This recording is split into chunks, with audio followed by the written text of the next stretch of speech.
आम्ही जिंकलो ABP network.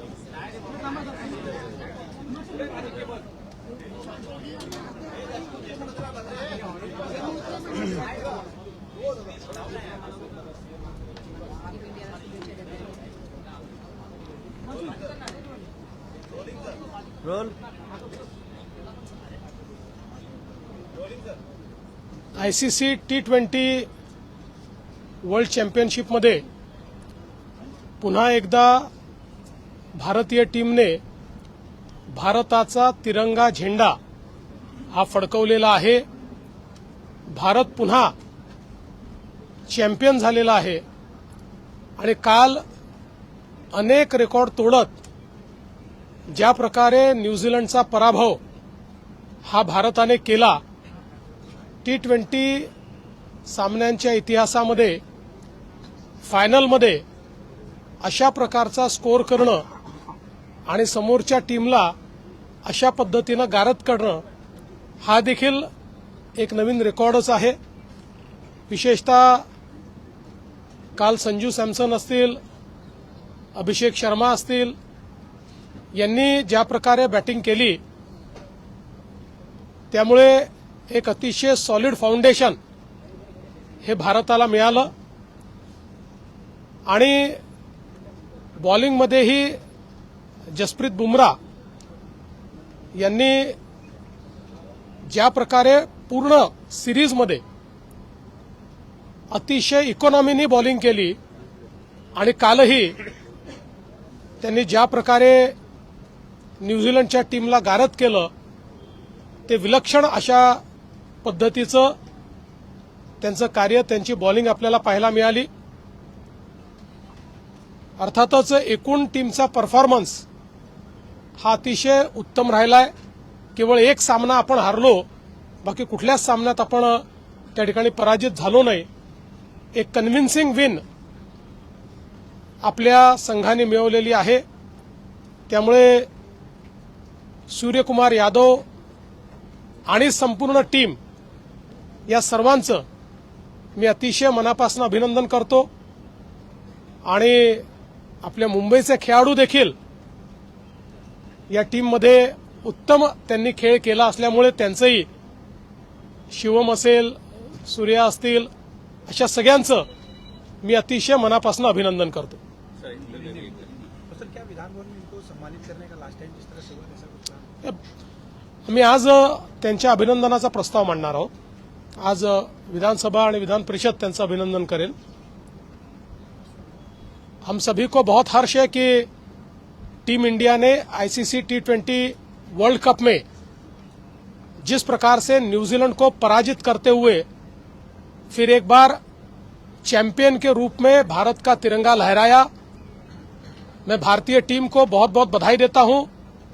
हमारे कैप्टन सूर्यकुमार यादव और उनकी पूरी टीम जिन्होंने बहुत अच्छा प्रदर्शन किया.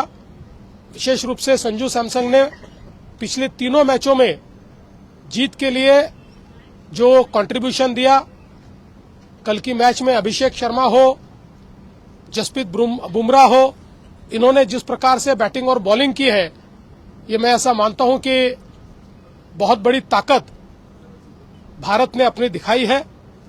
और विशेष रूप से भारत अब पहली टीम बना है कि जिसने तीसरी बार ये ICC चैंपियनशिप जीती है. अलग अलग प्रकार के रिकॉर्ड भारत ने तैयार किए हैं, इसलिए भारतीय टीम को मैं बहुत दिल से बधाई देना चाहता हूं.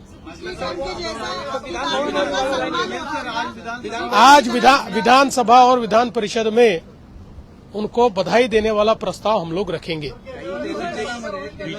क्या था ठहरो. अर्जुन खड़गे कह रहे हैं कि ट्रम्प जो मोदी जी जो है ट्रम्प के गुलाम है, उनके इस बयान को कैसे जवाब देंगे आप? देखिए, जिनकी जिंदगी एक परिवार की गुलामी में गई, उनको देश कैसे चलाते हैं, देश कैसे सार्वभौम रखते हैं, सॉवरेन रखते हैं, इसके बारे में कोई अता पता नहीं है.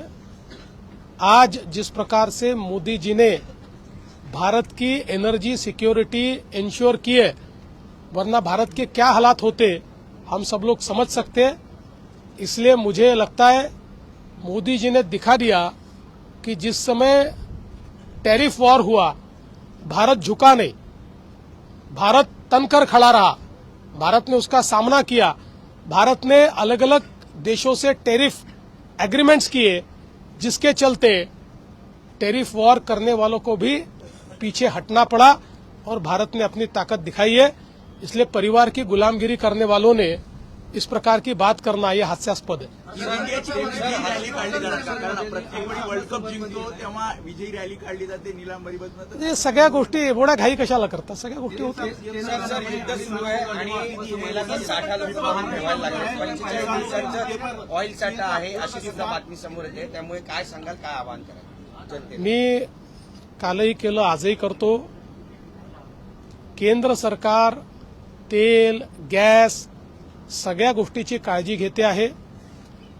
आंतरराष्ट्रीय परिस्थिती आपल्या सगळ्यांना माहिती आहे, तरीही कुठेही तुटवडा पडू नये म्हणून सर्व प्रकारच्या उपाययोजना चाललेल्या आहेत. कोणीही अफवा पसरवू नये, कोणीही अफवेवर विश्वास ठेवू नये. अफवेवर विश्वास ठेवून जर साठेकरण आपण सुरू केलं तर परिस्थिती खराब होईल. त्यातनं डिमांड आणि सप्लाय हे जे काही सूत्र आहे ते सूत्र कुठेतरी गडबडेल. आणि म्हणून माझी सर्वांना विनंती आहे, कुठल्याही अफवेवर विश्वास ठेवू नका.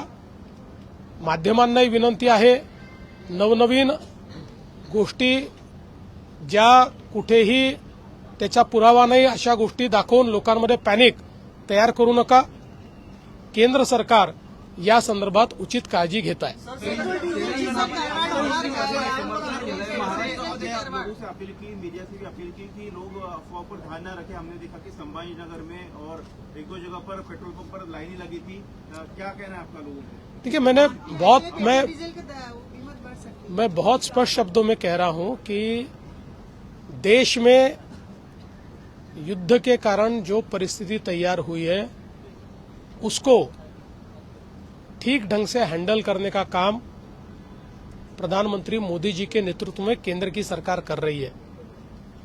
ऐसे समय मेरी लोगों को अपील है, कोई भी अफवाहों पर विश्वास न रखे. मैं मीडिया को भी कहना चाहूंगा कि कोई पैनिक क्रिएट हो इस प्रकार की न्यूज आप न दिखाए. जब तक किसी बात की पुष्टि नहीं होती तब तक उसको न्यूज के रूप में दिखाना या उसको कंज्यूम करना, ये दोनों चीजें देश हित में नहीं है. लोग एक प्रकार से पैनिक में आकर अपने पास जब स्टॉक तैयार कर देते हैं तो डिमांड और सप्लाई की चेन ब्रेक होती है और इससे देश को तकलीफ होती है. इसलिए मुझे लगता है कि केंद्र सरकार जो निर्देश दे रही है, लगातार केंद्र सरकार हमको परिस्थिति भी बता रही है, उपाय भी बता रही है और प्रधानमंत्री जी ने जिस प्रकार से एनर्जी सिक्योरिटी तैयार की है, मुझे लगता है कि इस कठिन अंतर्राष्ट्रीय परिस्थिति में हमारी सरकार पर विश्वास रखते हुए हम लोगों ने उसके निर्देशों का पालन करना चाहिए. आपने किसान कर्जमाफी की है, लेकिन विपक्ष विरोध प्रदर्शन कर रहा है. मराठवाड़ा में भी आंदोलन और रैली निकाल रहा है. किसानों को कर्जमाफी की नाकाफी बता रहा हूँ, धोखा बता रहा है. कर्जमाफी नाही म्हणून पहिल्यांदा आंदोलन असं आहे, आता त्यांना तोंड दाखवायला जागा उरलेली नाही.